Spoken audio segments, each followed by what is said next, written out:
The federal government had a week ago sent a fact-finding delegation to Libya to ascertain the situation of Nigerians who are kept in Libyan camps as illegal migrants and facilitate their evacuation.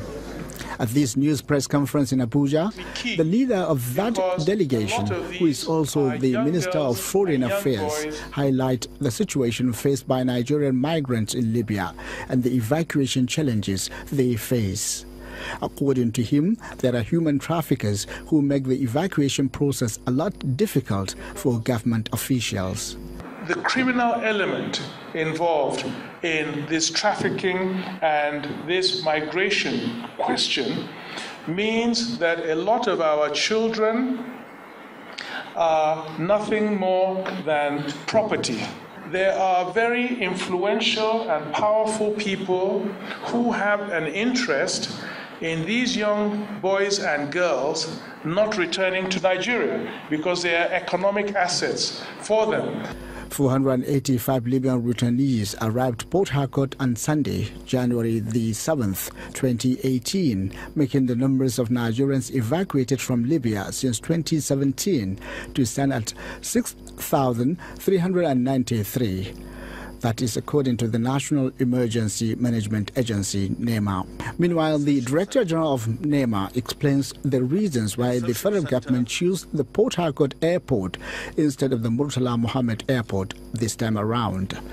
With the magnitude at this point, we felt the facility in Lagos might be overstretched, and therefore we had to look for alternative. Port Harcourt was visited by the team, and then we observed that it has adequate facilities. However, the Director General of the National Agency for the Prohibition of Trafficking in Persons, NAPTIP, vows to prosecute human traffickers involved in some of the Libyan cases. We are profiling the returnees in order to identify those who are victims of trafficking. Of course, almost all of them are victims of trafficking by virtue of their irregular status. And then, of course, in NAPTIP it's very important to prosecute, because that is the justice that you can give to these victims. It's not enough to just rehabilitate them and let them go. For us in NAPTIP, when we prosecute the traffickers and get them locked up, that's the mission accomplished, and that is what we plan to accomplish as well.